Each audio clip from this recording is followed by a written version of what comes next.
Project. I am one of the co-directors, and our amazing team has prepared this awesome 2-night event for us.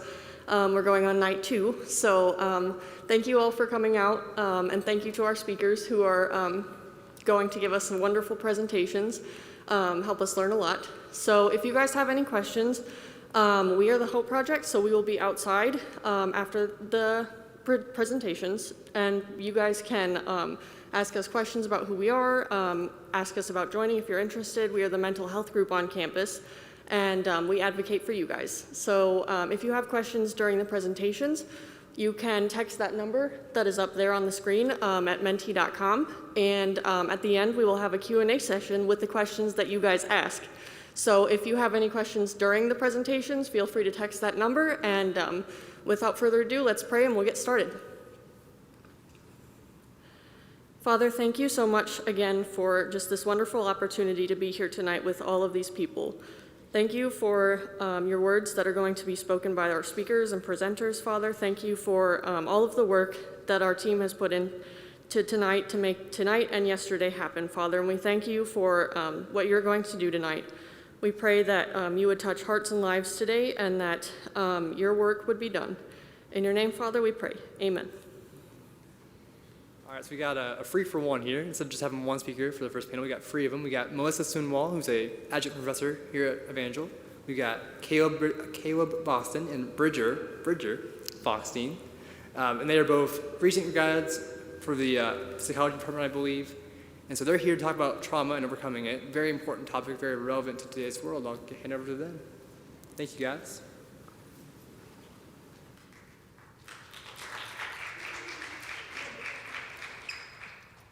So we're going to take our masks off, which I am very grateful for. Teaching with a mask on is a challenge. So while being this far away from you is hard, I'm also grateful that you can actually see my face and see my expressions.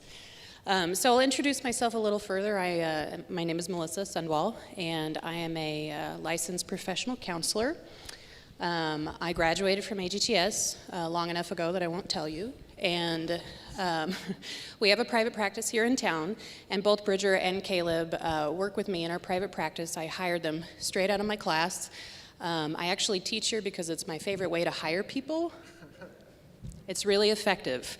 Your classes are the longest, best interview process I have found so far, and I enjoy it thoroughly. So we're going to talk to you guys tonight about, like you said, the incredibly important topic of overcoming trauma. And when Micah told me that I would have 40 minutes to talk to you about this, to be honest, that's a little overwhelming. How do we cover this kind of topic in 40 minutes? The truth is we don't.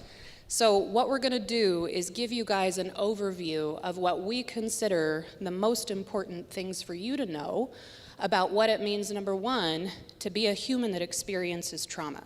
What do we even mean by that? What is trauma? How do we define it clinically? And why is that relevant for you to really understand your own life and your own stories and the people that you may interact with?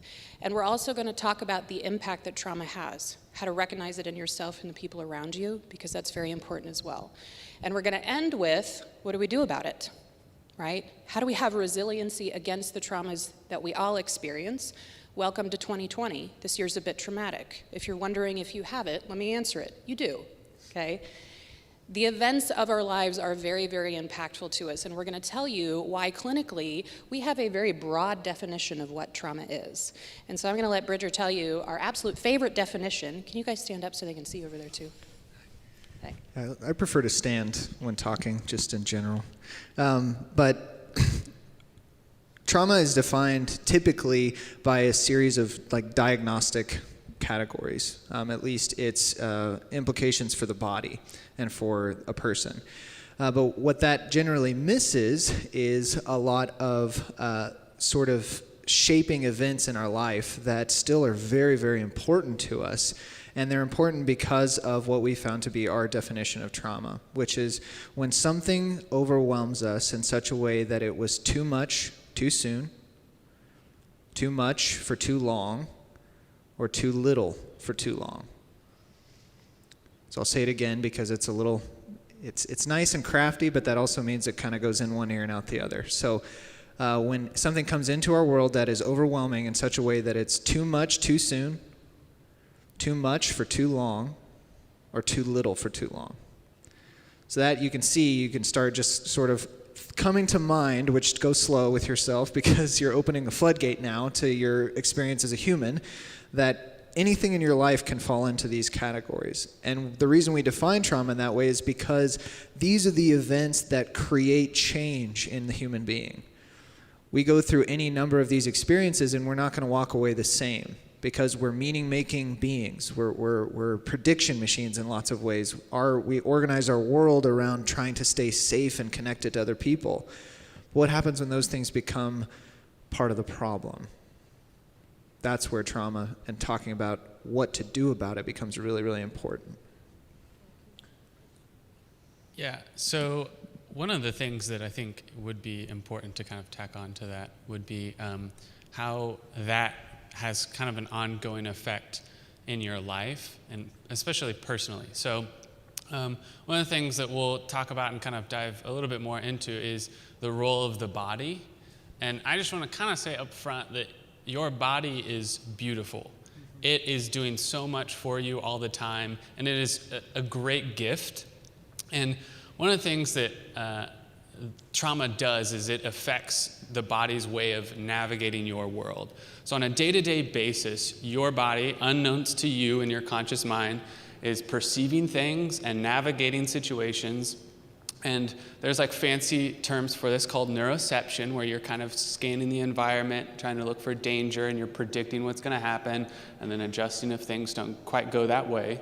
But one of the things that happens when these events, where something happens too soon, it's too much, it's for too long, too little, is that will shape then the way your body is anticipating events to unfold on a day-to-day basis. So in your body, this is before you're even thinking about it, these traumatic events can have a really personal effect in how you relate to yourself, how you relate to others, how you relate to the world around you, and then also can affect how you relate to ideas, which is like the highest level of like culture and lots of aspects of your life. COVID-19 is a great example. COVID-19 is very ongoing. There's really no end, and it seems like it's too long, and for most of us, it's too much, and that has shaped how we relate to the world. And so our body is carrying a certain amount of stress just on a day-to-day basis, and that is keeping us from doing certain things that our body would normally feel freed up to do. So I think it's important that when we talk about trauma and the effect, especially personally, that we're not just talking about your thoughts. Yes. What we're talking about is how your body, before you even start thinking, is making decisions and doing things. And the most important part is that it's doing it to try to protect you. Yes. Now, it can do it to try to protect you in ways that in the long run actually don't help. But in the short run, it is trying very hard to look out for your best interest. And it's doing that based on what it's experienced before. Yeah. So I'm curious, just if you guys could raise your hand, if you've ever heard the phrase trigger. Like, that triggered me. Yeah, okay. So this is associated with trauma, okay? And when people say that, what they're saying is something in this present moment has triggered something in my past. And now I am having a reaction in the present that is disproportionate, that is not directly because of what's happening here, it's because of what happened there, right? And that, in a nutshell, in a very, very small nutshell, is a big part of how trauma impacts our body. Okay? And what Caleb is saying is this neuroception, this constant scanning, your body's number one job is to keep you alive. It will sacrifice almost anything, happiness, joy, life satisfaction, intimacy, relationships, in order to be safe. So a lot of the behaviors that we see post-trauma is because your body is really quite convinced that you could die at any moment. And it's doing the best it possibly can to try to keep you alive and safe. Now, here's the tricky thing. If that's true, then why do we have such big reactions to things that aren't actually life-threatening, right? Most of the traumas that we talk about are relational, right? So one thing that we have to know about our biology, the way that we are made, is that we associate social threat, rejection, etc., with a life threat. If we think about the way that we used to live, this makes total sense. Without the group, without the other, I don't survive. And also, when I'm an infant, without the other, I don't survive. So now we got a problem, right? Every time I experience a rejection, a social threat, an argument, a conflict. How many of you hate conflict? I'll raise my hand to that. Why do we hate it so much, right? Our body reacts as if this experience is trying to kill us. And if we understand that, then suddenly it makes sense. Why is my heart beating so fast, right? Why do I want to run away? Why do I want to hide when I'm in this social interaction that has this flavor of threat to it? And the answer is, your body is really quite convinced that you may die at any second, and it's doing everything that it knows how to do to take care of you. And with that biological understanding, suddenly that definition of trauma and how broad we've made it makes a whole lot more sense. Yeah, and that's something I wanted to add on to. In our practice, trauma is not that clinically useful to talk about as an idea. Because then you invite this argument of, well, I didn't go through trauma, so therefore my reactions to things are not really relevant in a traumatized conversation. But really what you're trying to talk about when you're talking about trauma and its impact on your life is these things created change. I was not the same after as I was before.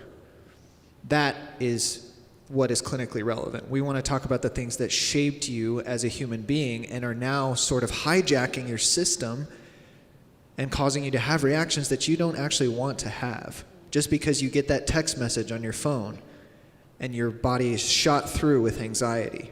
Wouldn't it be nice for that to not be the case anymore? Maybe you can't link that back to a traumatic event, but clearly your body remembers something very important and is trying to tell you about it. So it's trusting the wisdom of the body in its activation, that it's going to show you what was meaningful in your life and things that still need some resources, still need some help in processing. That's what it means to work through trauma in that way, in connecting the mind and the body together and what shaped its relationship over time.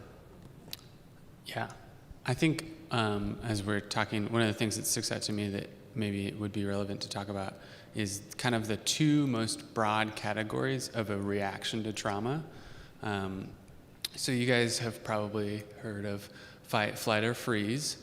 Those are kind of normal, kind of everyday sayings. It's kind of in pop psychology and stuff. So I kind of want to dissect that a little bit and make it even broader, because two main ways that we react to trauma is we either have kind of like your body says, this is too much, I'm shutting down. So it's kind of a shutdown reaction. This is personally, this is my go-to. I'm a shutdowner. That didn't make quite so much sense, but my mode of navigating the world based on how I developed and my early life experiences and stuff created a sense in which it's easier for me when things get overwhelming to kind of just say, that doesn't matter to me. What do you feel? I don't feel anything. I'm shut down. My system has just said, this is too much, let's just shut down, let's wait till the rainy day goes by, and then when the sun comes out, we're gonna come out, and we're gonna be awesome, and we're gonna act like nothing bad ever happened. So that's a shutdown response. Then you also have what I would call an energetic activation. This is where your nervous system's response to trauma is to try and find control over. So your body's going to get this energetic resonance where it's going to try to control things, it's going to try to put things in order, it's going to try to do things rapidly to try to make sense of the world and to keep control. Think cleaning way too much, that kind of reaction, right? So the difference here is with shutdown, maybe I sleep for 16 hours or watch 2 seasons of something on Netflix. I'm not saying that there's anything wrong with doing that, okay? Hear me. Nope. But we've all done it. Sometimes shutdown is necessary. Yeah, sometimes it's the best thing you can do. Yes, exactly. We highly recommend it. But that difference is when I am in shutdown mode, there is a quality of numbness. We can literally feel physically numb, right? I touch my body and it feels like my sensations aren't quite right. Right? I don't feel like I'm all the way in my body. When I move, it feels kind of weird and uncoordinated, right? Or when somebody is talking, it kind of sounds like Charlie Brown's teacher, wah, wah, wah, wah, right? I feel disconnected and far away from people. So that's what Caleb's talking about with shutdown, and then that activation is cleaning too much, moving fast, jittery, right? You ever been around somebody and it looks like they've had way too much coffee and they've had none, right? Their nervous system is literally like, I see somebody going like this. Hey, that's good self-awareness, right? So that like, that's that activation that he's talking about. Yeah, yeah, and that can even like come in, again, this is how you go throughout your day-to-day life, kind of like Bridget was saying. So it may not feel like it's in relation to a traumatic experience that you had, but maybe you're really, the word I would use would be like preoccupied, or anxious would be another way to talk about it, about how other people perceive you, and so you get really distressed when something doesn't go your way and you feel like there's like a way that you were misunderstood. So then you're going to actively kind of try and fix that and make that right. That would be different from someone who in a shutdown mode is probably going to be like, oh well. We call that I don't ghosting, care. right? Like I just disappear when things get hard, right? Yeah, so those are kind of the two broadest ways, and hopefully you're, maybe not too much personally, and maybe you are, but you're starting to kind of get some images in your head of moments where you felt activated or shut down, or when you've seen maybe movies or seen others, or you've seen yourself kind of be in those states. We kind of talk about it very freely because we know that this is just part of life. This is how we... Human biology. Yeah, this is how we grow and develop. So if you are starting to notice that, Melissa's favorite thing is just to say, just notice it. Notice it. Take a note of it and keep listening, stay here. Yeah, and so with that sort of as a preface to the idea of trauma, trauma are these classic too much, too soons.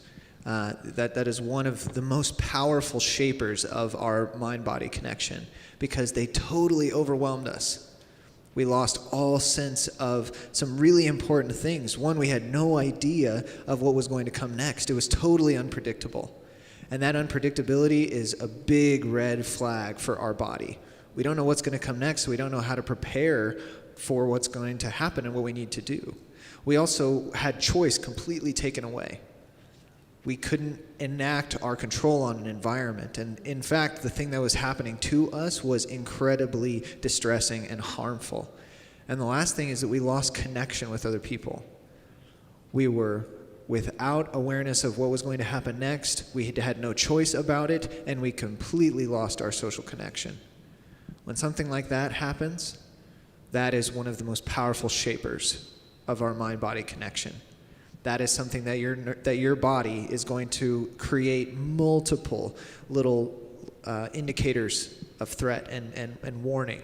Something kind of reminds me of what happened that made such a powerful change. We should just either shut down or get out of here. And most of the time that is entirely unconscious. It's below your awareness. Yeah, like we're not walking around going, oh, I'm triggered about that right now. No. We're too busy living life to keep track of all the things, right? And oftentimes, we don't even understand how much the stuff back there impacted us. So we don't have an awareness that the things that we are reacting to in the present moment are actually hooking back to things in our past. So the things that we see clinically, most often, people walk in, sit down, hi, nice to meet you, why did you decide to come to therapy now? The majority of the time, the stories that people tell are relational stories. They're about people. Right? Relationship is hands down the most important thing to us. We are designed that way. Every fiber of our being wants connection and relationship. Okay? And because of that, the place that we usually see sort of the signs and symptoms that we're reacting to trauma is in our relational life. And as humans, we are brilliantly creative with how we enact and reenact our trauma in our relationships. I guarantee that in your intimate relationships, even in your not intimate relationships, you are always in an enactment from experiences of your past. We are designed that way, and it's incredibly effective. If I had to make a brand new decision every time I interacted with another human without referencing previous experience, that is way too much energy, right? But by referencing all of my previous experience, we can make these really fast decisions. It makes us brilliant. They're shortcuts. Yes, and we need those shortcuts. But that same system means that we sometimes take the wrong shortcut and end up somewhere that we didn't really want to be, right? So why am I suddenly having this incredibly angry reaction to my partner, and 5 minutes later I go, that was probably a bit much. Probably could have toned it down just a little bit there, right? Or why did I suddenly like disappear and completely shut down and not be able to speak when somebody confronted me about something? Like literally I couldn't get any words out of my mouth. What in the world, right? Why can't I tell the waitress that I just ordered that I want to change my order because I'm worried about inconveniencing her when it's her job and I'm going to tip her really well, right? These are enactments. These are things that happened back then that shaped us, molded us, and now we are producing them in our everyday life. I've got just a quick, because I also work with teenagers, so I kind of have to sometimes find creative ways to talk about this. One of the creative ways I've learned to talk about, and my kids have taught me this, the kids I work with, not my personal kids, but the kids I work with, is the idea, has anybody seen Harry Potter? Okay, cool. Port keys, the port keys that they touch, and then they get transported, and physical time doesn't break, but their experience of where they are environmentally is totally different. So this is what trauma is in your day-to-day life. You go through life and you touch a port key, or Melissa says something to me in a certain way that is a port key for me, and when I touch it, I'm still in this moment, but my actions are as if I am in a totally different moment. My body is like, we've seen this before, and this is activating for us. And so in order to keep you safe, we're not going to think about it. We're just going to do. And so you're transported to this totally different situation. And then as your body starts to settle, you start to come back from the port key experience, and then you have more port keys. And I guarantee you, like Melissa was saying, you got port keys everywhere. Yeah, they're scattered throughout your life. Yeah. And like Harry Potter, I think you have positive ones where you Absolutely. touch them and they get transported to a place of awe and wonder. You're at the Wizarding Quidditch World Cup and you're like, wow, this is so awesome. And then you have ones where you touch it and you go to like that graveyard scene and it's really terrifying. So that's like, if you're kind of confused and maybe metaphor helps you a little bit, think of trauma as port keys, where that moment where your body goes, oh, and it's out of this present moment, out of the linear unfolding of time, and it skips back to another moment, and it feels odd in this moment. Another metaphor that I've used is it's like a hyperlink. You click on that, usually that page stays open, but another page will open up and it takes you to a different place. It's like a toxic hyperlink. Clicks on that.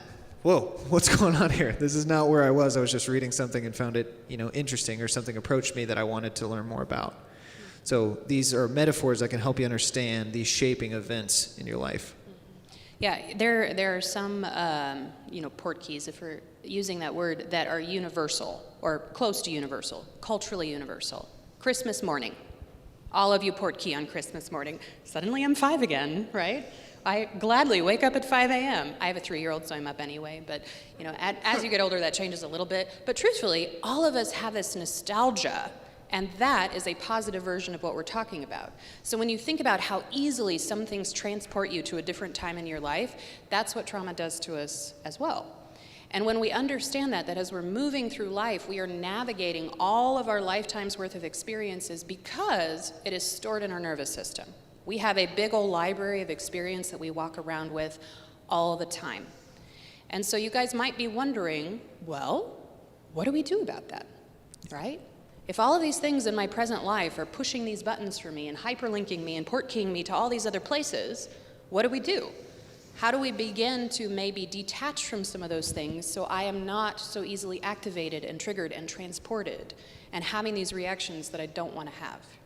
Yeah, so the piece of this that's the most complicated is that this doesn't just happen inside of your individual experience. Most of the time we have other people around us. We're in relationship with other people. And those relationships can either be life-giving in a lot of ways, or they can be activators and port keys in themselves that perpetually spin us up into activated patterns. And so some of the little bit more biology language of this is co-regulation. That's where this relationship is life-giving. This is something that this person knows my internal experience and wants to, and doesn't make it their responsibility, but wants to help me with it. And I want to help them with it. That's a co-regulated experience. Now there's also co-dysregulated experiences. This is that we're dissonant with each other. We often take responsibility for other people's actions, or we project them onto them, and thus we spin each other up. So these relationships that we find ourselves in actually sort of perpetuate our dysfunctional patterns. So it's really important when we start talking about healing and therapy and what to do with these traumatic experiences or these shaping experiences, we have this framework in mind between co-regulation, co-dysregulation. One of the main words when we need to think about what it means to overcome trauma and heal from trauma, the antidote to trauma is safety, right? If our body is reacting because it's worried about death, it's worried about injury, it's worried because it's not safe. All of these reactions have to do with perceived, not always actual, perceived lack of safety around us. And so the antidote to that is creating safety. And that's such a simplistic thing today to say. Go create safety in all your relationships. Super easy. Okay. And then we go to do it, and it gets really, really complicated super fast. Why is it so complicated? Because in order to have safety in relationship, I have to be paying attention to the ways that I'm showing up and reacting to all of that stuff and trying to maintain regulation in this present moment, and that person has to be as well. And finding two people that can hold that space together for any length of time without triggering each other, without moving into activation, can be really challenging. Okay? And that is the reason why we don't heal from trauma super quickly. It's a process, it takes time. Or alone. We don't heal from it alone. We don't heal from it alone, right? We at Beyond Healing Center, we talk a lot about the myth of self-regulation. You guys ever heard of self-regulation? The saddest thing that ever happened in the parenting world is that somebody thought that leaving babies to cry themselves to sleep was a good idea. And now, years later, all of our science has come out and said, whoopsie, that was a bad idea. Turns out, 3-month-old infants do not have the biological possibility of soothing themselves at all. What they will do is shut down. What they will do is stop crying. And in the moment that they've stopped crying, they have determined that the world is not a safe place. Children that quit crying struggle more throughout their lifetime than the criers, right? The easy children, no.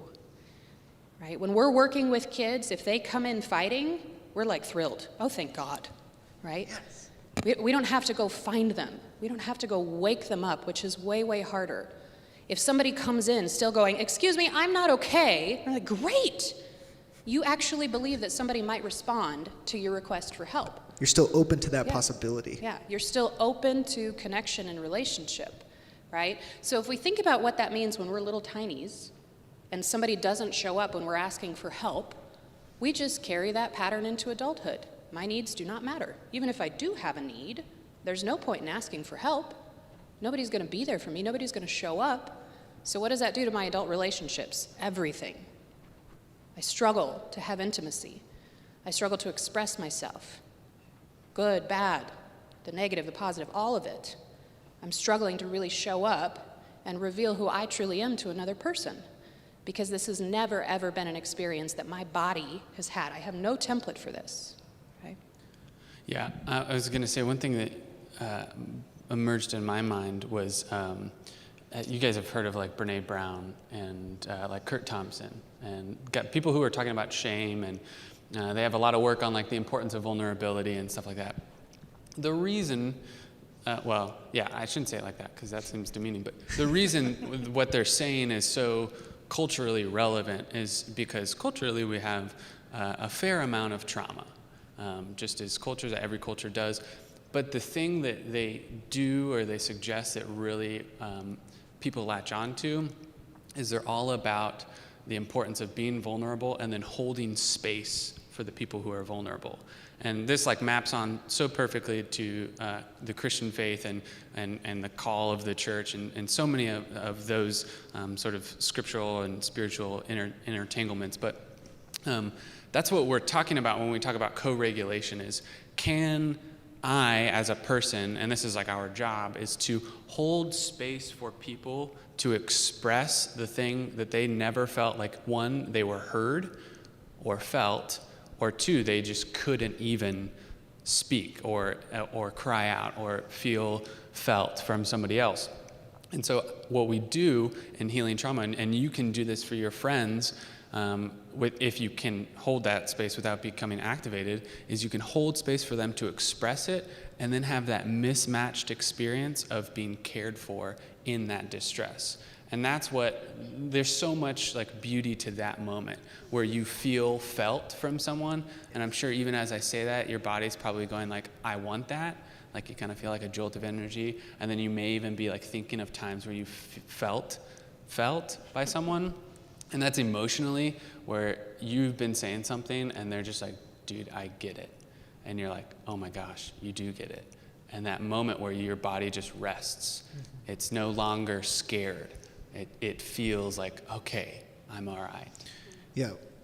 At Beyond Healing Center, we talk about the goal of trauma therapy being when we get to the point where my body and my mind both agree that I'm safe in connection.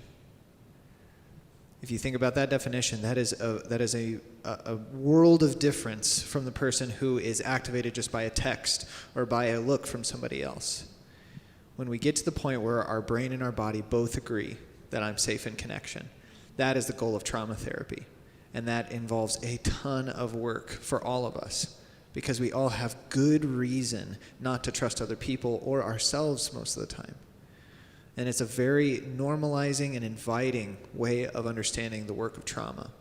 We don't want you to have to get through it yourself. When that happens, you come out with scars that keep you from connecting with other people. But when it's with a co-regulated individual, a therapist a lot of the time, that's a space where you can have your reactions, you can have your enactments, you can have your traumatic responses and have that mismatched or disconfirming experience. Wait, I thought when I got this reaction that somebody was going to walk away from me or judge me or shame me. But instead, this individual said, I see you and I feel you. That's the type of experience that starts to take away the toxicity of those previously stored experiences. Yeah, and as we're talking about this, every time we talk in this way, I end up reflecting on how much the story of our separation from God and our reconnection through what Jesus did is absolutely a parallel to everything that we're saying. It is the ultimate trauma to be separated from our Creator. And I really absolutely believe that in that moment, we received the template for trauma, right? And every time we have a rupture in our relationships, it is a reenactment of that original trauma, the separation, the isolation, and then the shame, the belief that I have to stay separated, that because of what I am, what I've done, what I've been told, what I've experienced, that I am now not allowed to be in a relationship. I am going to be rejected. That is what we're talking about.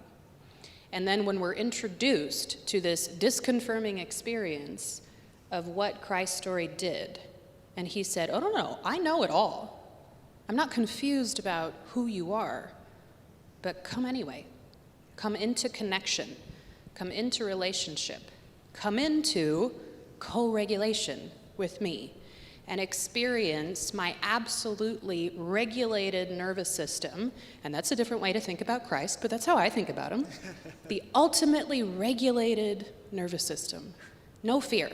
He was fearless, right? Because of his connection. Because of his connection. And he offers that to us and says, come experience again what this connection really is, and then go out and have relationships with each other with this new template. This is what we're meant to do with each other.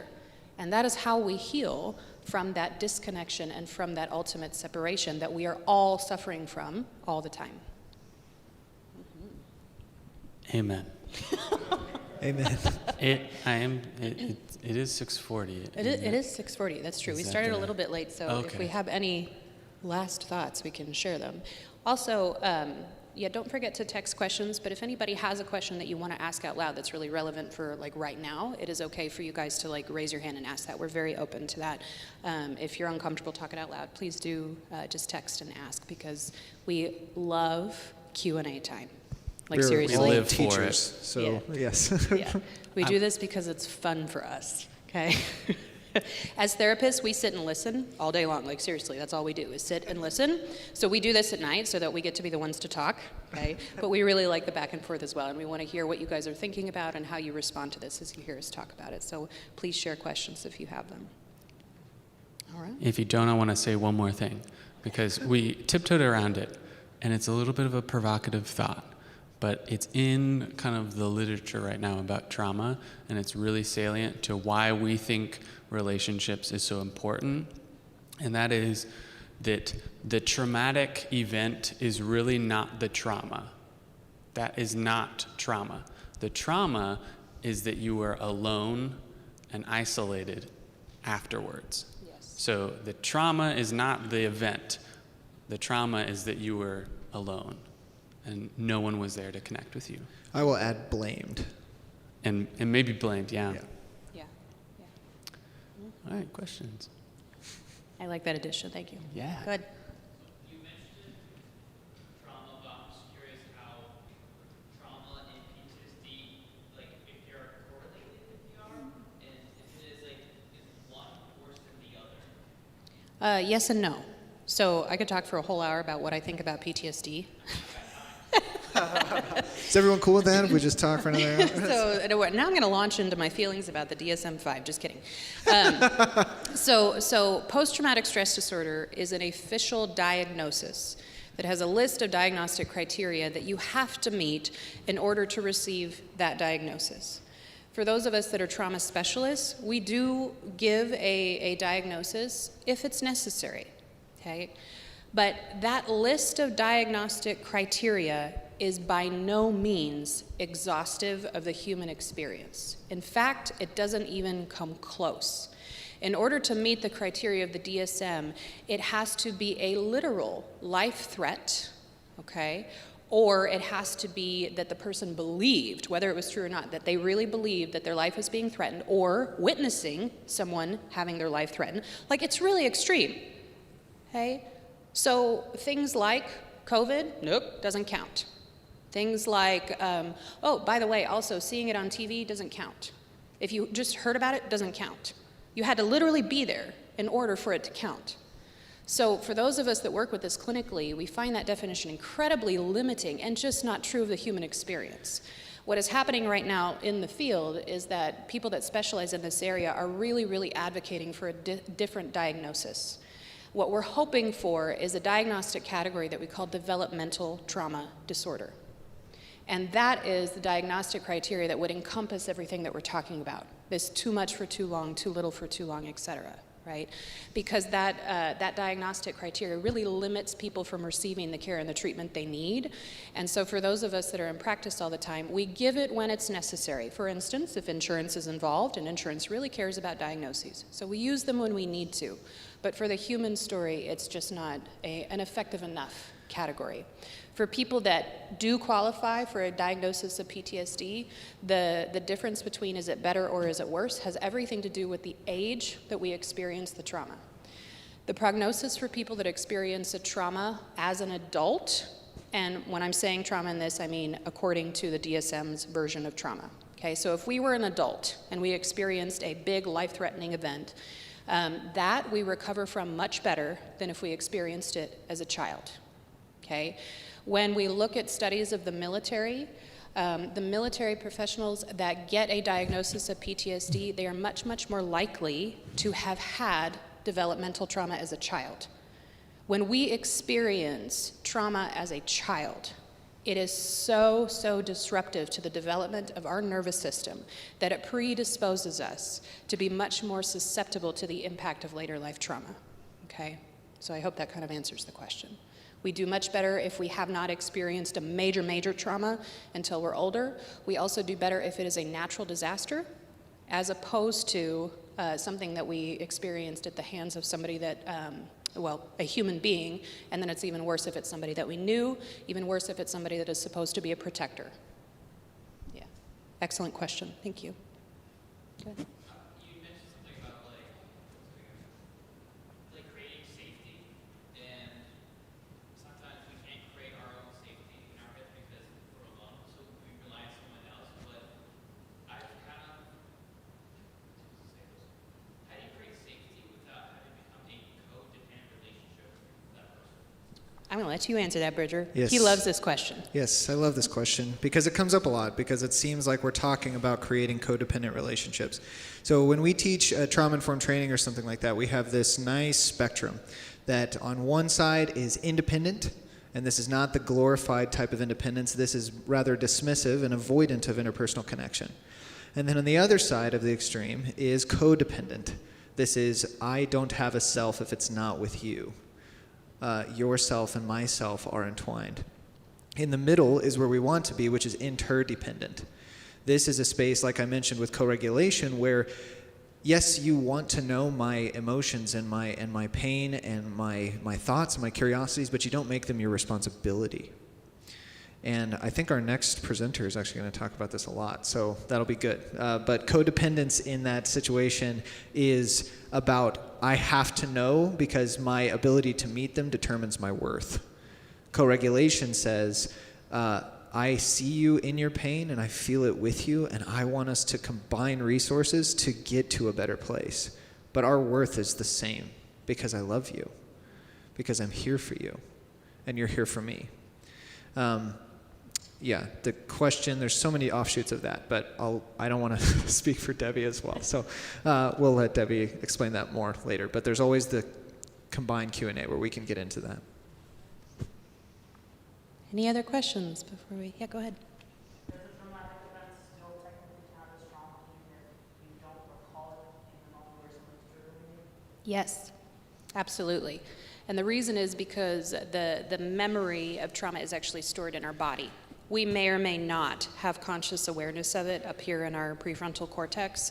One of the reasons why cognitive behavioral therapy is not effective for the treatment of trauma, and I do mean that, all of our research says cognitive behavioral therapy is not effective for the treatment of trauma. The reason is because CBT and similar therapies work with the prefrontal cortex, which is our big logical brain up here. And trauma is back here and all over here, right? So yeah, we don't have to have conscious, logical, narrative awareness. I don't have to be able to tell the story of what happened to me in order for my body to be impacted by it. In fact, I would say the majority of the time, we don't. Yeah, and as trauma therapists, that is one of the biggest challenges that we face, is how do we address and resolve something when there's not conscious memory of it?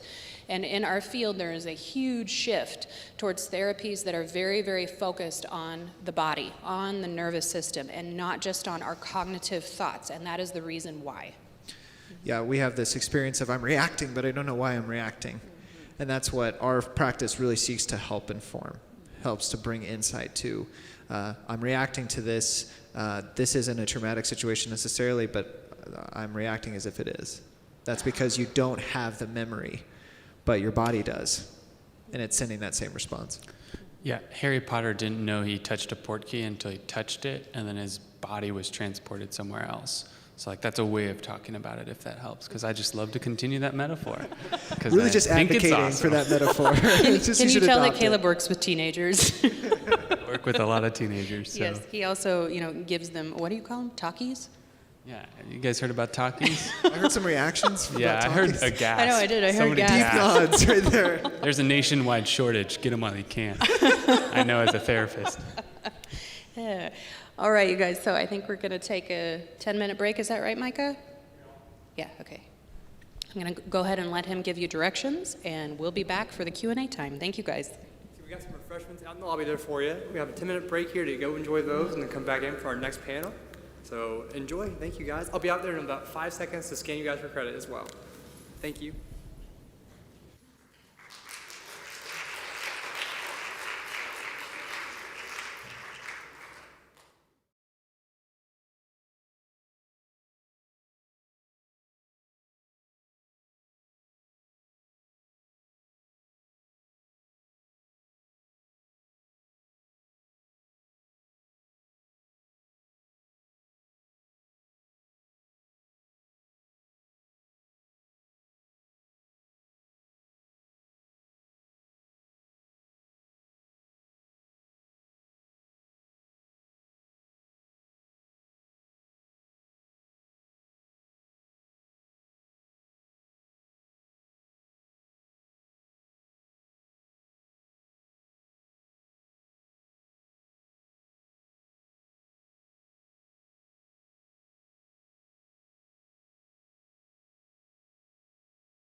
here, talking about healthy and toxic relationships. French name now. Oh, is that wrong? Oh, Debbie DeRosset. Oh, okay. You were very close.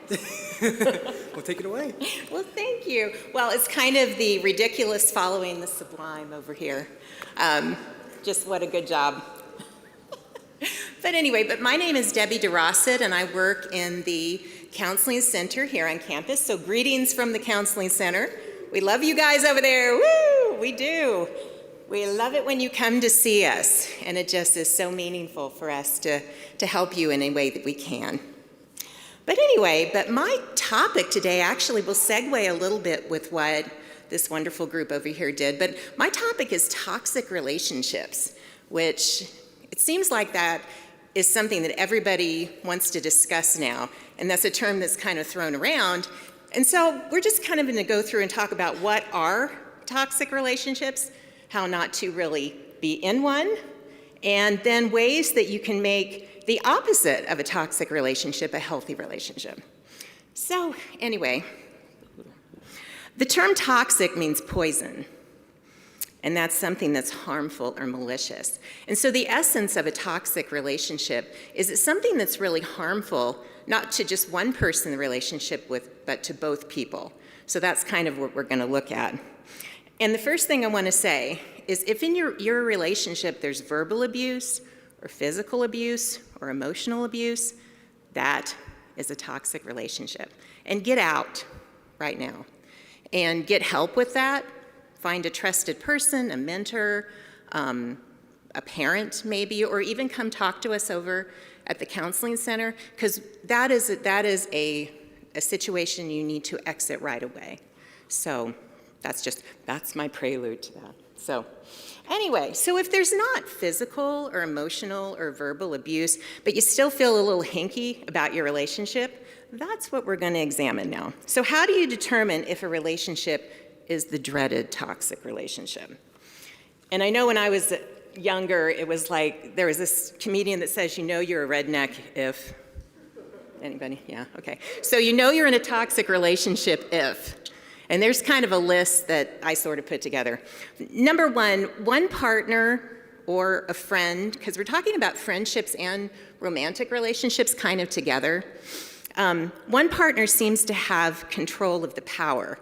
And I know some of you guys know a lot about power differential. You've heard about that. So if one person seems more powerful in the relationship than the other, you could be in a toxic relationship, because that's not the way it should be. Consistently more powerful. And the second is there just isn't honesty in the relationship. You're just kind of afraid to tell the truth between either one or both people in the relationship. Just really can't be honest. They're afraid to say no. They're afraid to be themselves, which we'll talk about in a minute. They conform consistently to what one or the other partner wants. There's just a lack of honesty. And again, that could be a hallmark of a toxic relationship. Also, and some of you guys, too much drama. The drama. Holla, yeah, a lot of drama. It seems like in this relationship, I know this isn't you, but these are people that you know that make you tired. They're always fighting. There's always something. There's volatility. And one or other of the partners are always walking on eggshells because they don't want to set off the other person. Trauma is a big hallmark of a toxic relationship, both friendships and relationships. And then one that I thought of that's, kind of maybe needs more definition is one person in the relationship feels like he or she is losing something that's really important to them in their life. It could be a connection with family. You don't do the things that you like to do. Say you're a person that loves to go outside and loves to be active and do things, and because the other person in the relationship maybe doesn't like that, you really kind of conform to what they want to do, and it seems like you never get to do what you want to do. You feel forced to negotiate your values and your worldview for the sake of the relationship. So you're really continually, to again talk about power, you're giving your power over. You're giving up things that are really important to you because that relationship is more important than you. That could be a toxic relationship. And to go along with that, then compromising too much. You compromise about your friends, about your activities, about your convictions. There's just compromise, and that can be bad too. And the big hallmark of toxic relationships, at least for me, is not operating as your genuine self. Your real self is not present in that relationship, as we've seen. I know I'm kind of a loud person. Y'all probably didn't know that. But say you're in a relationship where you're kind of shamed for being, kind of loud and out there. So you're really, really quiet and you're not yourself. But also, what if you're a quiet person? And all the time you're sort of shamed into, well, you got to be out there, you got to be doing stuff. That's equally bad because you have to be your genuine self, who you really are. And you can't talk about your preferences and what you love because you're just too scared that the relationship will go away or there's trouble because you're not doing those things. The relationship is more important than being true to the way God made you. That can be a toxic relationship.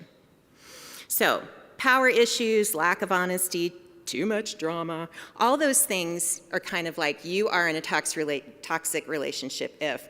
But I thought about 3 really simple questions, if you're still wondering. Just really simple questions. Number 1, in the relationship, are you building each other up? Or are you tearing each other down? Are you better together? We hear that a lot now. Are you better together? And the second thing, are you more worried about losing the relationship than enjoying the relationship? And I know a lot of you people understand that. You're just so scared that the next time I see them, they're going to break up with me, or this friend, I need to be so careful.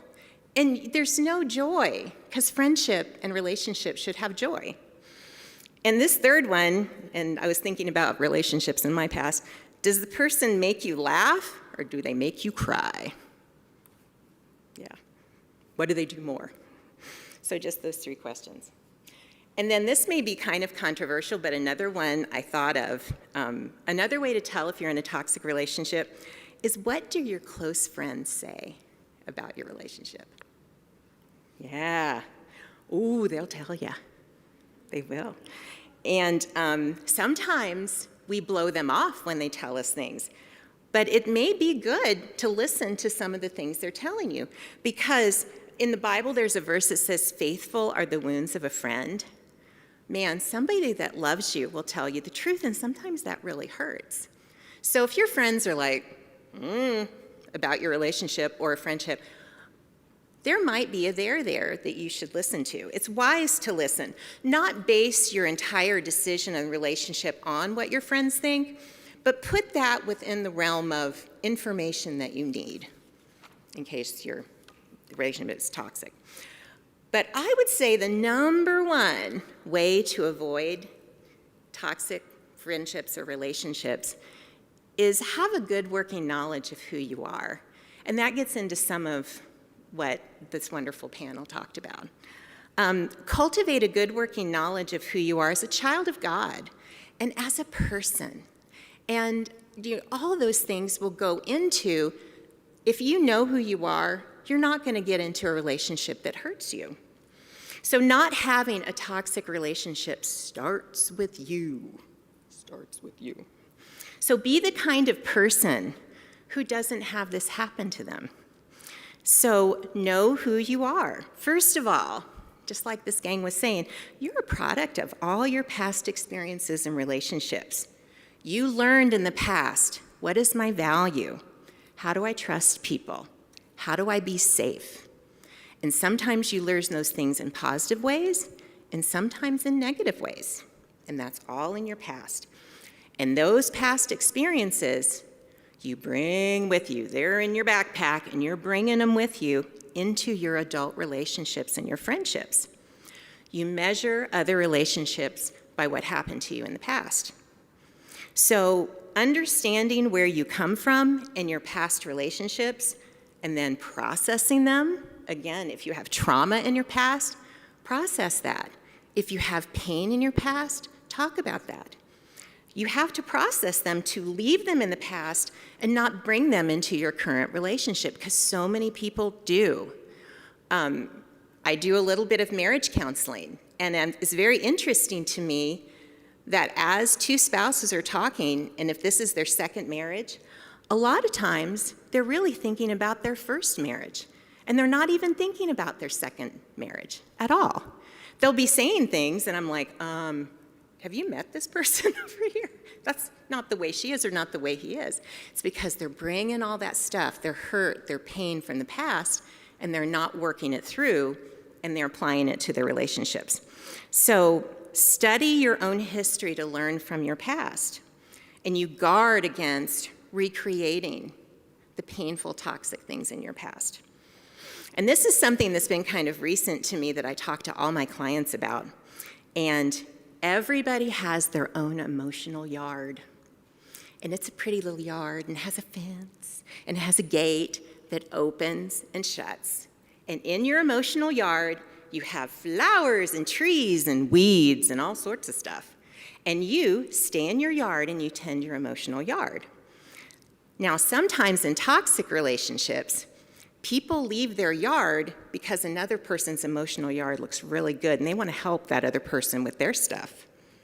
But to be healthy in your relationship, the first thing you need to do is stay in your emotional yard. And that's where you can work out all the stuff from the past. But if you're pulled over to the other yard, you're not dealing with your own stuff. So that's what I tell my clients. And then also, as a believer, because we're believers here, know who you are in Christ. Because again, like Melissa was saying, that is the perfect relationship. That's the gold standard, how God treats us. He gives us our value, our worth. He teaches us how to trust and be safe. God delights in us in ways that people just pale in comparison. And if you cultivate and renew your mind with who you are in Christ, you're not going to settle for some horrible, toxic, deadbeat relationship because you know the best relationship, and that's what you're looking for. So, learn about that.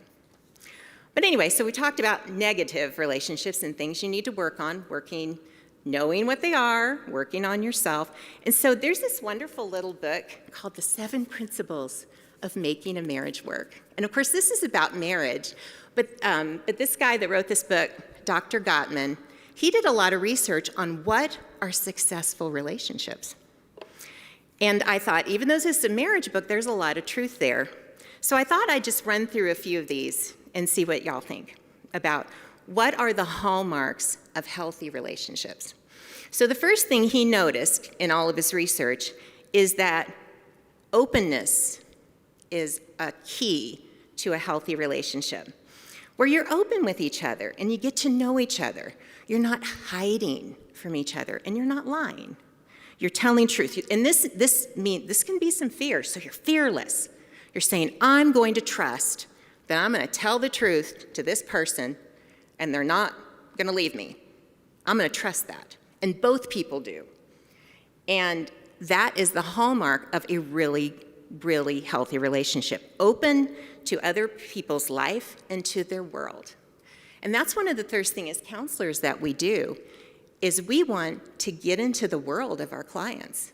We want openness. We want to be in there. Show me what it's like to be you. And that's what we do as counselors, and that's also what you can do in a good relationship, so openness. And the second thing he noticed was nurturing a fondness and an admiration for each other. Constantly remind each other why you like each other. And we're all in Christian land here. We're all Christian land.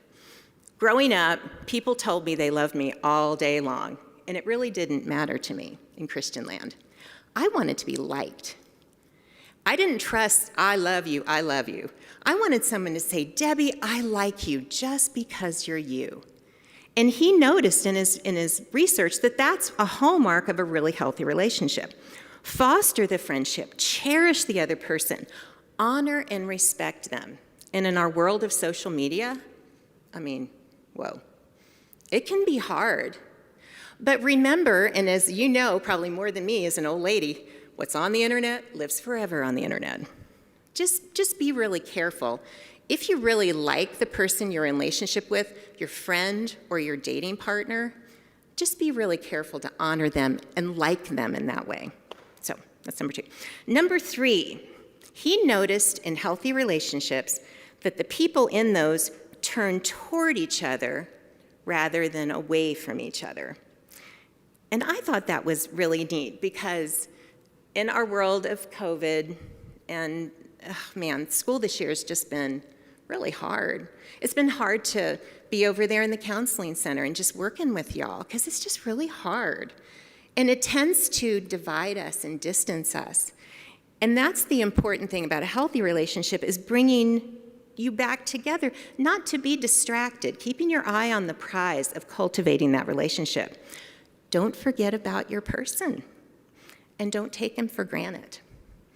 And I think one of the neatest ways that you can really value your person is who knows about love languages. Hey, there we go.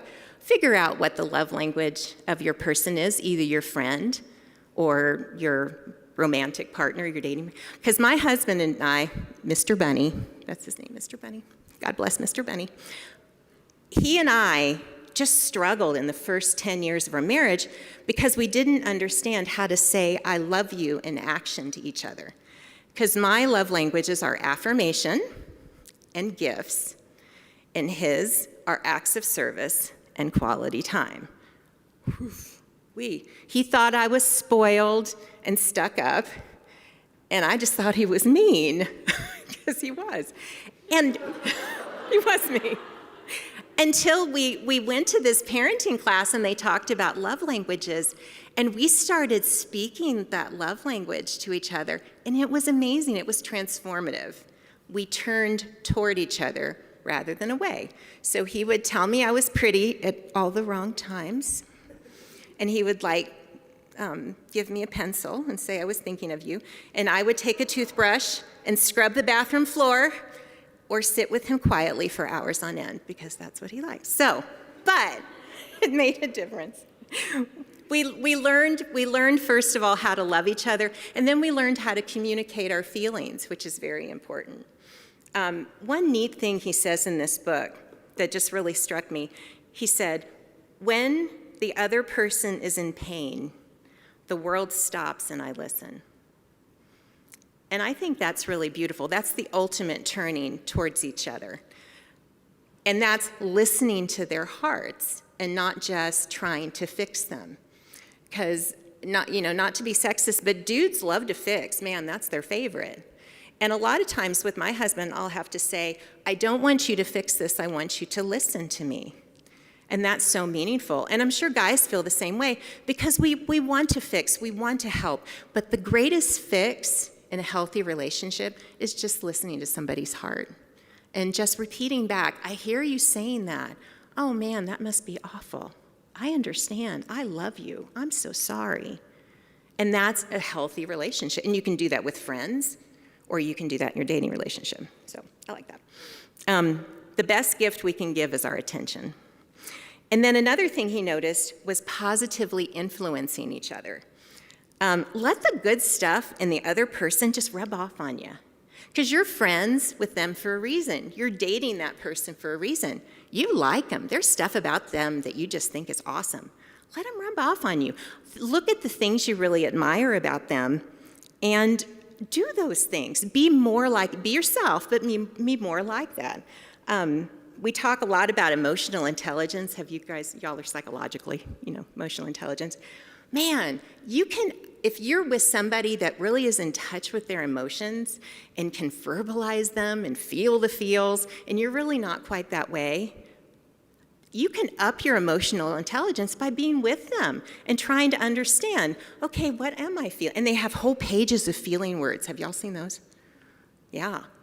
And you can maybe pick, oh, it's great. So up your emotional intelligence. Respect that in the other person.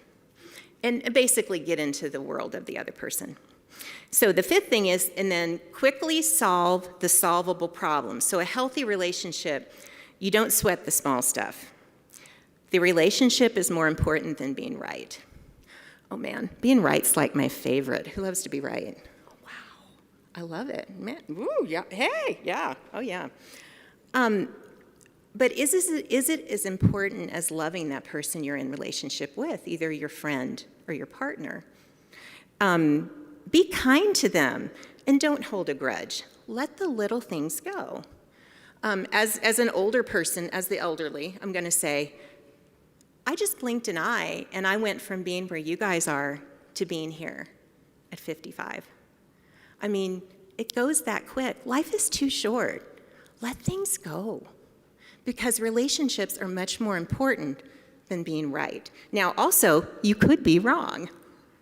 And that's where my favorite words are, I'm sorry. Saying I'm sorry is so precious to somebody that you love. So, compromise on the small issues, own what you did.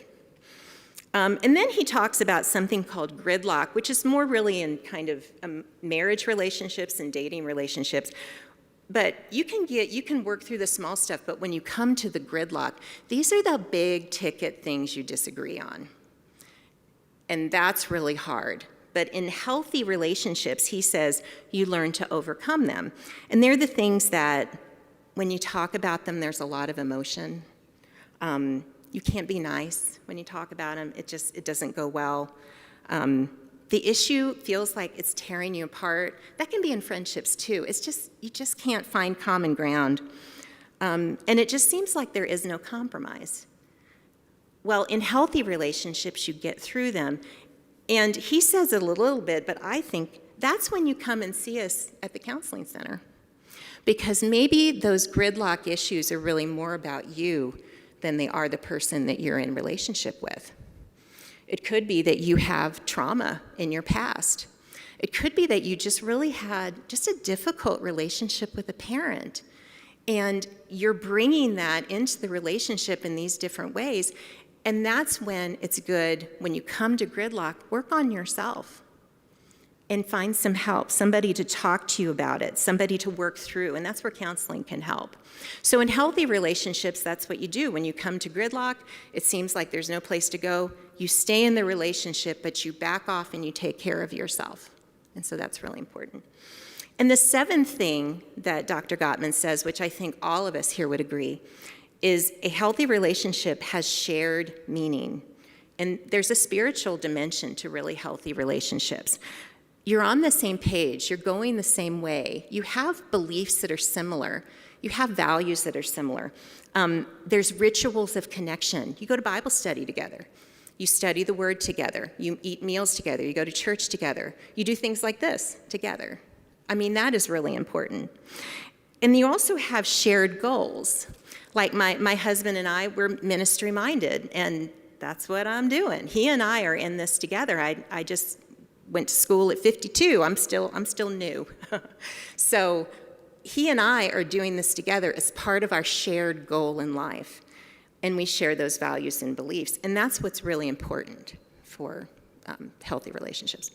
And finally, because we have to end with a Bible verse, I was thinking to guard against toxic relationships, Galatians 5:22 came to my mind.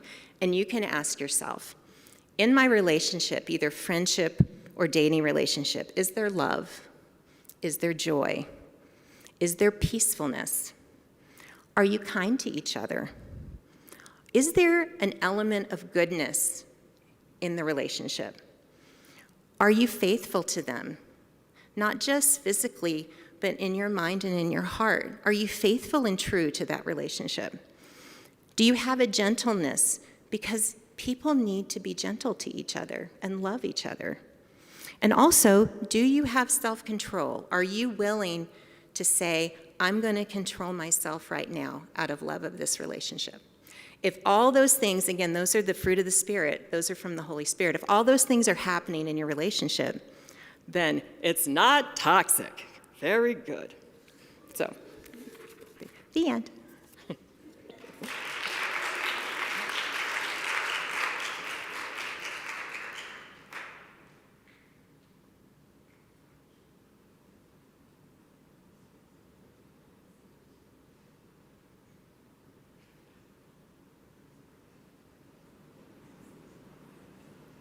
Now we're going to transition, that's a hard word, into a time of questions and answers. Like we said, we have that code up there, the website, you go there.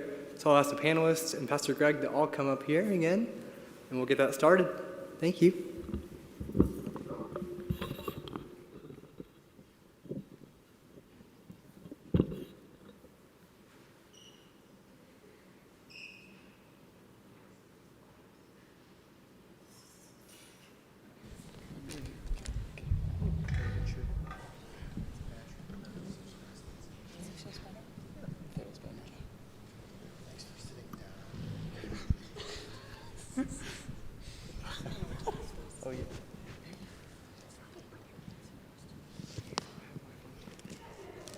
So while we're waiting for questions, if you guys have any desire to connect with us, I put info up there.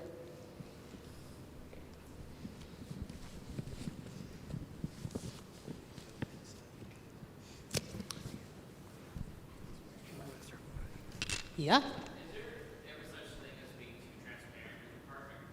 And if there is, like, is there a way to balance it? Debbie, would you like it? Too transparent. That's a complicated question. Because I would say during the dating relationship, there are going to be some things that maybe you're not going to share with the person. But if you go into the marriage relationship, that may be kind of the come to Jesus time, maybe,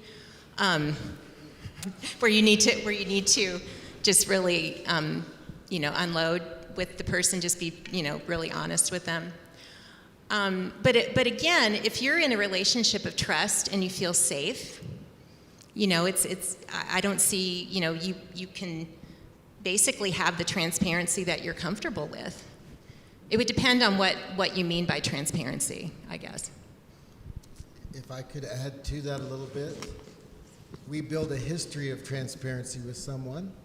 So we build trust not all at once, but we build trust by smaller revelations, bigger revelations, and they have to be matched in the other person. So we can only share with someone to the degree that they're willing to share with us. And so that's one of the hallmarks of a great relationship is if I share something deep and difficult about me, am I going to get more than just a nice nod from you? Am I going to get something from your life that is equally deep from you? And then you both exhale. And then the next time you need to be transparent, you build a history. So hopefully by the time you've been together for years and years and years, that becomes so natural you don't even ask that question anymore. Okay, so we've got some questions that have been submitted on our Mentimeter. Take your mask off. Yes, definitely. With this short semester, I feel swamped with so much to do and it demands much of my time.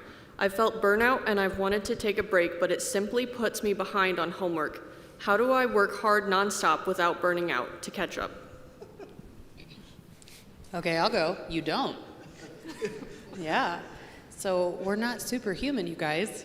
I love the heart behind the question. I know, it's just, beautiful. I just And- want to get it all done. Yeah.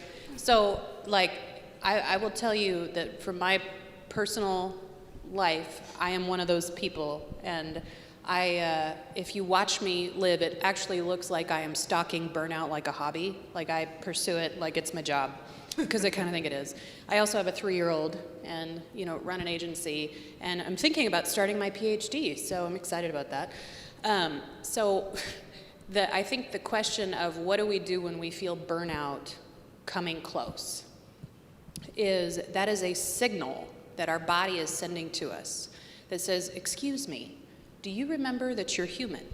And the question sounds like, yes, I do, but how do I keep up with everything and all of the demands? And what I want to say to you guys from a professor point of view, it's all right to be human. If a student comes to us and says, I'm not okay, I'm doing the best I can, my track record speaks for myself, and I just need to take 3 days and maybe sleep. Really sleep, If a student came to me and said that, what I would say is, good, do what you need to do. How can we shift things around for you so that you can take care of yourself? I encourage you guys to be human with your professors and with the people that you are responsible to. It is amazing how willing we are to work with each other when we're honest. So that's my 2 cents. Yeah, Pastor Gray, I may be stepping into your field a little bit, but I want to do this because it's a pet peeve of mine. The creation myth, the chiasmic formulation of that rests on the idea that there are seasons in life. And really interestingly, there's this back and forth where the poetry of the story says, then it was evening and it was morning the next day. That's because the Jewish culture had this rite when they started their day, they started it with rest. And that's the creation myth, is that there's going to be a season where you're going to work, and there's going to be a season where you're going to rest. But the Jewish culture knew that the priority was rest. And I think in American culture, we kind of, we just live the total opposite way. Like, we work first, and then we rest later, and we got to go. If we ever rest. If we ever rest, yeah. And I think that leaning on some more ancient wisdom of just what it means to be human, you will experience the day more if you prioritize the night of rest. So that would be like my kind of biblical spiritual Exactly nuance. what I was going to say. I could hear it in your head. If I could add to that, into the rhythm of a week, God built in a Sabbath. And one of the best things you can do to get everything done is to have a day from evening to evening the next day where you do not work at all. And you Sabbath to be present with God, with people. And this is something we actually push really hard in leadership training with crosswalk people. And it's life-changing for people. You will actually get more done in the 6 days if you Sabbath well on the 7th or whatever day you pick. So thank you, yeah. And also remember that trauma was too much for too long without nervous system rest and connection with another. And it's really hard to rest and connect when you are constantly going. Yeah. So, burnout is the body's recognition of a complete lack of resources. I'm no longer able to meet the demands that are placed upon my system. And so we have a couple options in that. We can either, I'm a big fan of co-regulation. I think that that's mainly the way that this is going to happen, to get more resources into the system. But there are, techniques that we can use to find rest within ourselves, whether that be meditation or prayer or even Sabbath liturgy of any kind that you can go through. But ultimately, the goal is, what do you need in order to recharge those resources, get the resources back into your system, and understanding that your body just needs that to carry on the workload that you've commissioned it toward. I'm a very high output person, but I also am very aware of my limitations and when I need more resources. I just understand that has to be a part of my practice if I'm going to do what I do every day. So if you're having burnout, it's your body's way of saying, I'm out of resources. I don't have any more energy to place towards this goal that you've put me towards. And when you're in a season where those long periods of rest are not available, I highly encourage you to get really good at micro-resting. Okay, and that's just something I made up right now. Don't Google that. That's not real. Okay. But what I mean by that is sometimes as I'm like catapulting myself through my day and doing all the things and chasing a 3-year-old at the same time, there's sort of this moment where I can feel that if I keep pushing, I'm going to be drawing on a resource that I probably shouldn't be tapping into that often. Right? Like, this is where we're like burning the candle at both ends, all of those analogies that we want to use. We can feel, oh, I'm pushing it right now. Right? This is dipping into something that isn't just my normal level of energy. When we feel that we're doing that, in that moment, literally 30 seconds of attention and breath, and I'm going to tell you a trick that has been life-changing to me. Gratitude and love are actually the most potent emotions that our body can experience. We can actually measure it electrically. When somebody is in a state of gratitude or in a state of love, it heals our cells. So if you're tired, sit down and be grateful. And I'm not talking about like list 10 things that you're grateful for and write them down. I mean, do that, that's nice. But what I mean is feel it in your body, right? Our body is the key to actually making a difference in our energy, and so we have to do the work there. Let your body feel grateful. My favorite version is to listen to really old music. I grew up with Elvis and the Beach Boys, and I was overseas, and we didn't have normal people music, okay? That's all I had. But there is something about it that immediately... Don't knock it. I don't know, it's my favorite, okay? It's beautiful. Yeah. I was not, but I have a great affinity for it. So what I'm saying is find the things that port key you to that gratitude, to that love, and do it in little tiny moments as often as you can. It's much easier to find those little micro moments than to find big stretches of time. Alrighty, so we'll move on to the next one. How do I forgive someone and know when I have forgiven someone who has manipulated or abused me? How do I be okay around someone who abused me after I've forgiven them? It's a very special question, one to not be taken lightly. In every bit of work that I do with people, especially from a place where I know there is such a poignant and just felt visceral sense of being taken advantage of or abused as this question reads, it is a very humbling moment for me, just sitting across from somebody who has gone through that. And I think there's a tendency to want to try to fix it, to try to want to make it better, and draw really bold, clear lines around things.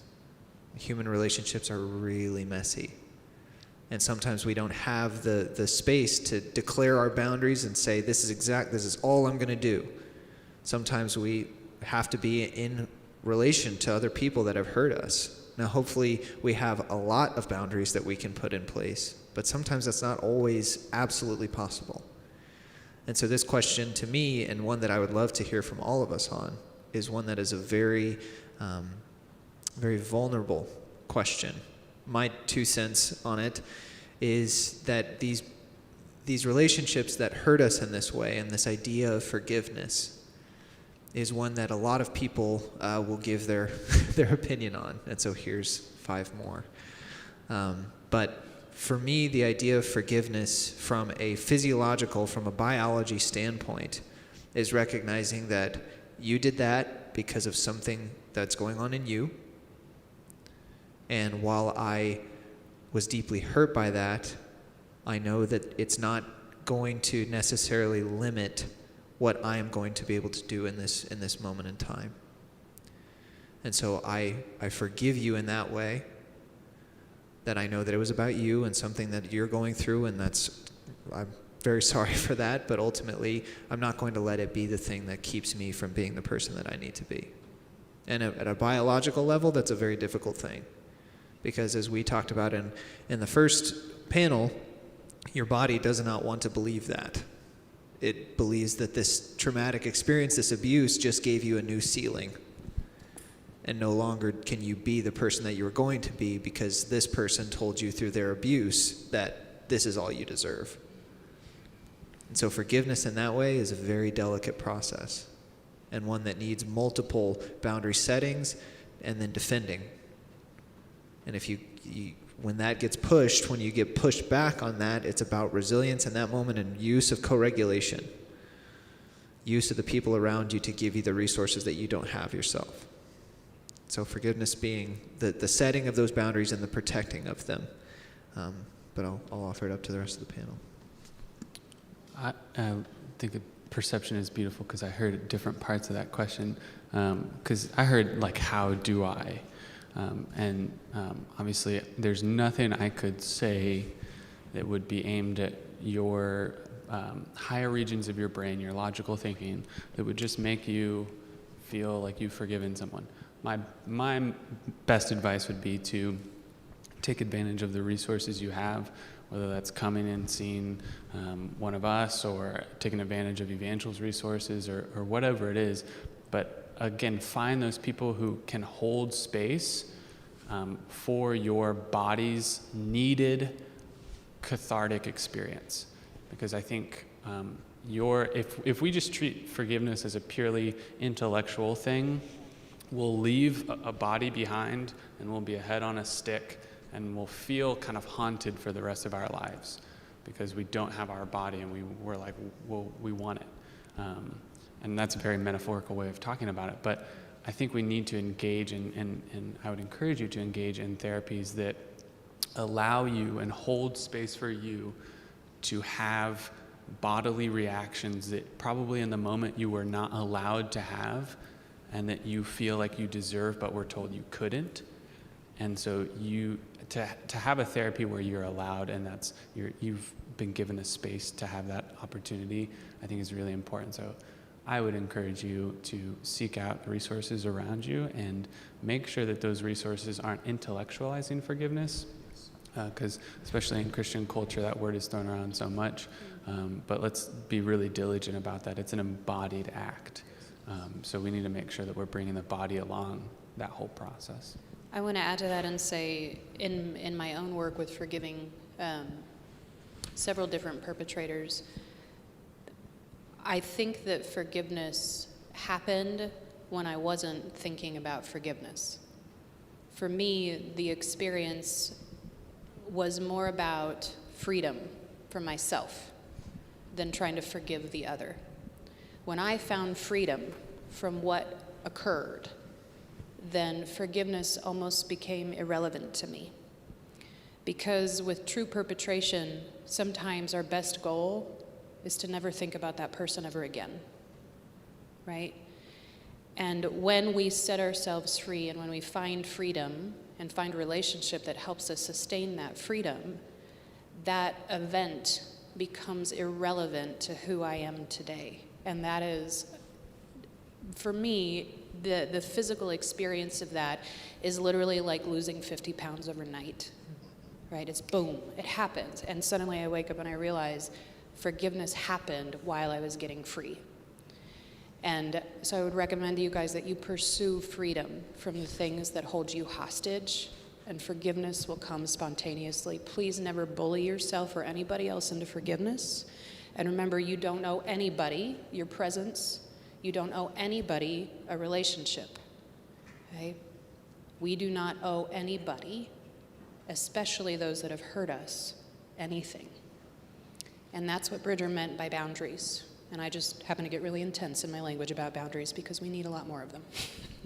Yeah, so I would like to address it more from a churchy standpoint, because often we do a disservice to people in the church when somebody in authority spiritually gives up and proclaims, you must forgive, you must reconcile. Forgiveness is presented as a black and white issue. And we all know that we are obligated to forgive because we want to be free, and we want to have that freedom then give us free relationship with the Lord.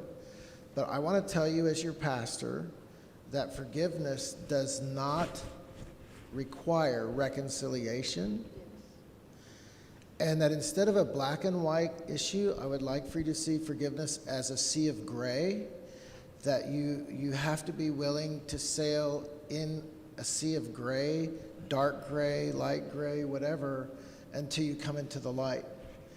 And the difficult situation for me is when someone has perpetrated something awful against you and yet life forces you to be in close proximity.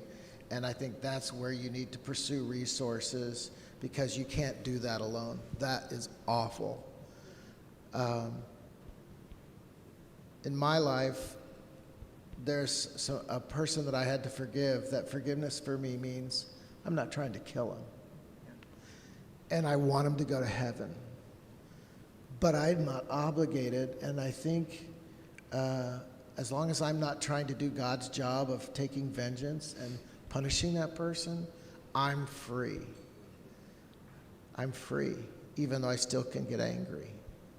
So you're not obligated to reconcile with a person. You're not obligated to pretend like nothing happened. That's the worst thing you can do. You actually need to act like something happened and get on with your life. What they said. It's all really good. No, I think as counselors and as a pastor, this is the thing that we do daily, is we deal with people that have been wounded by other people. And another thing I see is kind of what we're talking about. They're also wounded by Christian culture, that not everybody tells them, you must forgive. They're telling themselves that. They're hurting themselves. So they come in to see us, and they're like, I've really been hurt, but I've got to forgive them. And they feel doubly hurt. And for me, that's the opportunity to get in their world, because before you can do forgiveness, do the thing of forgiveness, you need to grieve that you were really hurt. And that's where it comes in. What is this bringing back from your past? And a lot of times, that is rich, fertile ground for God to meet you and your wounded heart. Because, again, like we're talking about with these bad relationships, a lot of times it's not the first bad relationship you've had. And it's just sort of, you keep getting yourself in these situations where you keep getting hurt. And so I would say the first thing is realize that you need to go through the grieving process with someone who will listen to you and will just affirm you. And then after that, I think it is an organic experience. You do wake up one day and you realize that you've let it go. And I heard somebody say that forgiveness is letting the other person off your hook. That's kind of a cliche thing, but that really is true. It's not something you can will yourself to do. It happens organically as you grieve and as somebody loves you in your grieving process. And then one day you wake up and you're just okay. So I think that the forcing of the forgiveness by yourself or by others is no, don't do that. And just realize that there's a there, and you need to grieve that you've been wounded and hurt. And you need a trusted friend, or you need one of us to sit with you in that, because that is a very sacred space for me. Lee, can I raise an issue that came up in my heart while Debbie was talking earlier? In talking about toxic relationships, I want to confess to you as a pastor that one of the worst toxic relationships I have seen in people is when a person is in an abusive relationship in a church. And it's spiritual abuse. You named 3 abuses, but I want to add the 4th, spiritual abuse, that we can be in right relationship with God, but our leaders or church leaders or pastors can have such an out of balance relationship with you where church is not life-giving, church is life-killing. Because you're always expected to give more and more and more. And church burnout is some of the worst burnout you can experience. And so I want to say very clearly that it's possible for you to be in a healthy relationship with the Lord, but find yourself in a toxic church relationship. But if you stay in that too long, then your relationship with the Lord becomes non-existent, because church leaders represent the Lord to us. And so I was even wondering if maybe the panel could talk about what you've seen and how do we recover from that. We all will take a collective deep breath together before we answer that question. I would say that spiritual abuse, we probably see it in about 50% of our clients because of the area that we live in. It is my own story. I was raised as a missionary kid. For any of you out there that are a missionary kid or know any, yeah, we struggle. And it is because of what Pastor is talking about. I would say the number one thing that makes that extra complicated is because at the same time our connection with God is so profoundly healing to us. It is often one of the first and only places that we really experience true love and comfort and everything that we've been craving. And then we have these experiences where this thing that was so beautiful and so life-giving is then twisted and used against us. The thing that was meant to heal has now become a weapon. And if you find yourself questioning whether you are okay with God because of something that a leader has said to you, please, please, do not just believe it because they are in authority over you. God does not use go-betweens. He is quite capable of speaking to you in your own heart. And spiritual abuse is usually perpetrated when somebody tells you that you cannot trust that God actually speaks to you. So if anybody tells you that, that is my number one warning sign. And if you think about everything that Debbie shared regarding toxic relationships, right? Anybody that tries to come between you and God, run. And I'm serious about that. And can I say that if we say that Jesus Christ came to relieve guilt, and the main thing we take away from church every Sunday is guilt, that's not gospel. That's right. And so gospel has to have preeminence and priority in us. And so when we represent Jesus and the Father and the Holy Spirit, we should be in the business of helping people relieve themselves of that burden rather than feeling obligated and guilty when we haven't even done anything or haven't done enough and trying to do more and never being good enough. It's a cyclical, destructive cycle, and unfortunately, it never gets better. You have to take responsibility for your own spiritual growth. If you're in that kind of relationship, what did you say? Get out. Get out. Not out of relationship with the Lord, but find a church that's life-giving and guilt-freeing for you. Without that element of manipulation. Yes. I think that's what I grew up, my dad was in Christian ministry, and I realized a lot of the time I was being manipulated to think and do certain things so I wouldn't lose relationship with the people, and I desperately needed the people around me. And interestingly enough, even as a little girl, I thought, I'm good with God. It's these people I just can't get along with. And you know, I'll say that to clients. I'll say, how do you feel about God? How do you feel about the people? And if you say it that way, that begins the separation. Because what are pastors? They're just part of the body. They're functioning in a role, just like you're functioning in a role. That's all it is. And if there's manipulation to get you to do certain things or believe or fulfill some kind of need they have, remember that they're just people. They're not God. And to separate them is a good thing. Alrighty, so if it's okay with you guys, we're going to ask about 2 more questions. So how can I be loving to a family member when we have different beliefs and I am afraid they will be hurt by the things that I say or when I stand up for my beliefs? I'm a Christian and have a family member who isn't a Christian. How should I go about loving this person?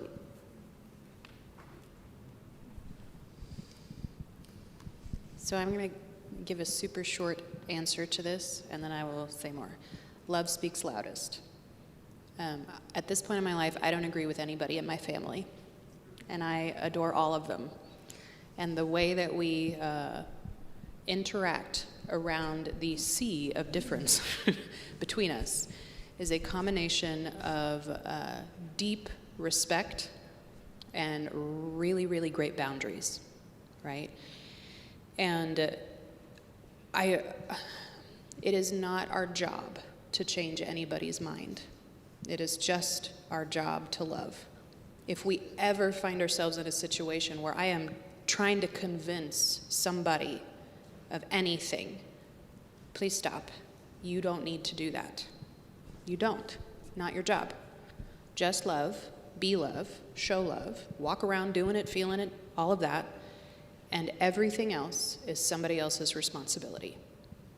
And when we naturally embody that, it is so deeply respectful that even when we never come to agreement, I'm pretty sure that till the day that, we all go home, we're not going to agree. The gulf is that vast. And it does not feel like something that means that we cannot have a relationship, because I can look them in the eye and say, love between us is more important than this thing. And we disagree about some pretty major things. And it is also okay to say to your family, this topic, we're just not going to talk about it. Yeah, politics, nope, not going there, that's fine. Happy Thanksgiving, pass the turkey, okay? It is okay to have subjects that we do not share. It is really, really okay. And even when it comes to our faith, something so precious to us, I would suggest to you, do not push it on anybody. The only thing that force produces is defense, and that is never, ever going to be productive. Yeah, I was going to piggyback off of that, because I think this question connects actually really well to when we were talking about holding space. I just kind of feel like we are all just destined to search for those spaces. Like we're all pulled to those.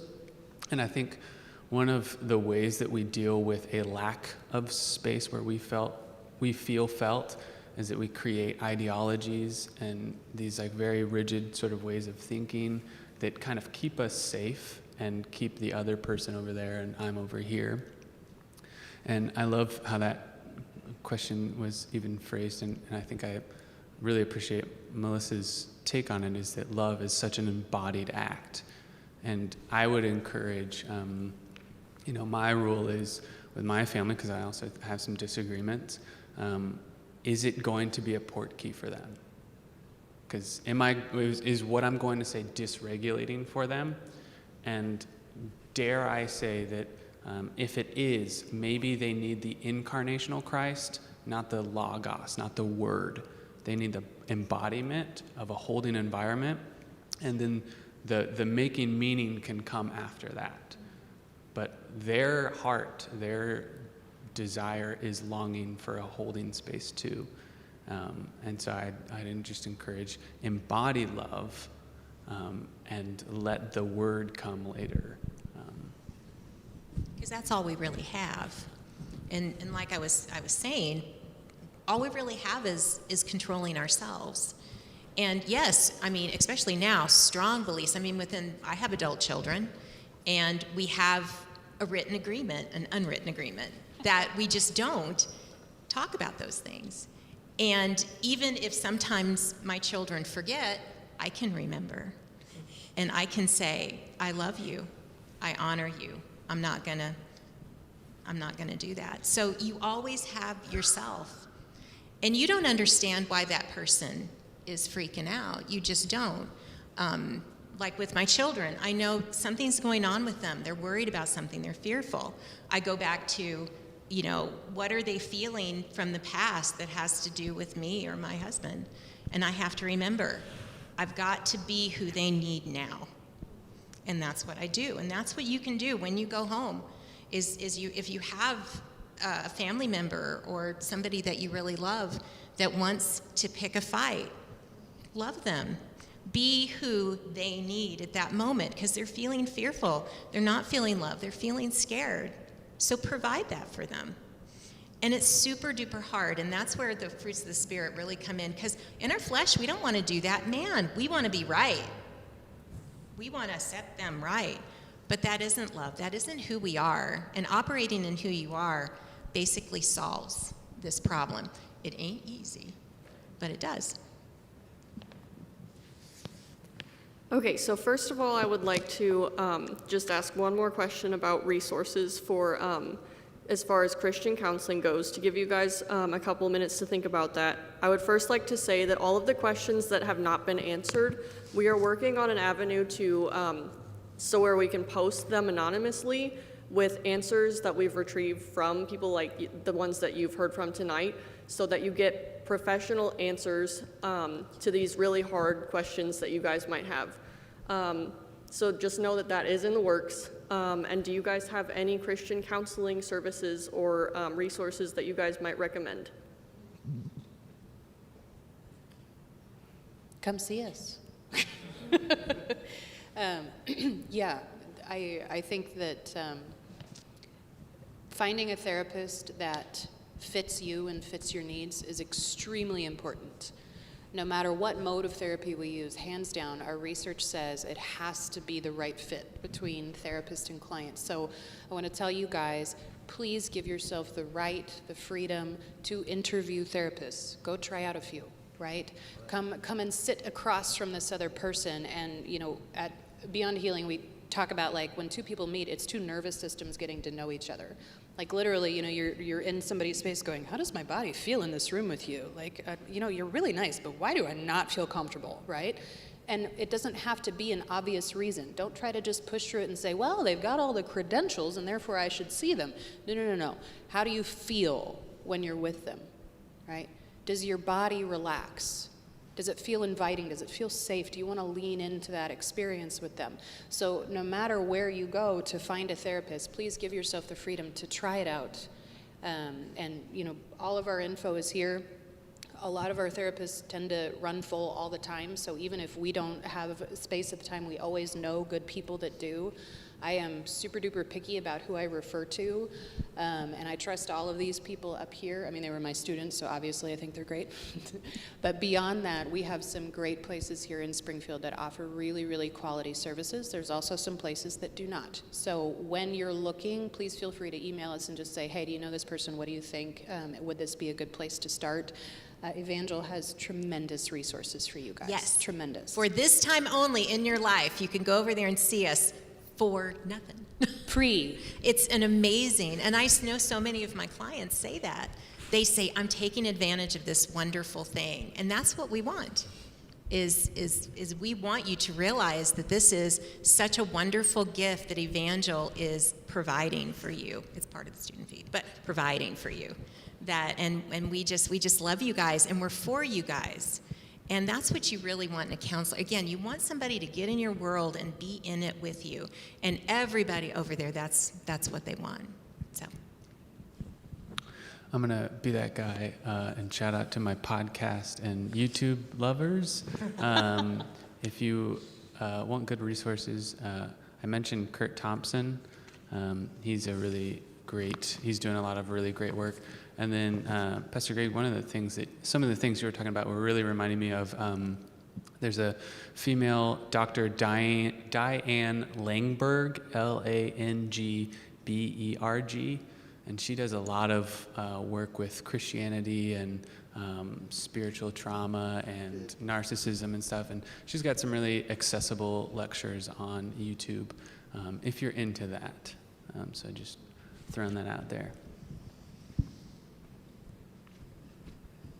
Okie dokie. So without further ado, we would like to just thank you guys again for coming. We would like to make this a yearly event, not obviously this exact same scenario, but a seminar for you guys on mental health. So thank you once again for coming, and let's thank our wonderful speakers. Give us the whole all 2 days. Feel free to grab smoke, right? Feel free to grab a snack to take with you on your way out.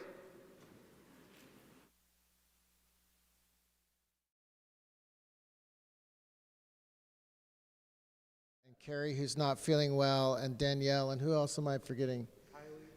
Summer, Emmeline. Would you give them a hand? Because this is a lot of work.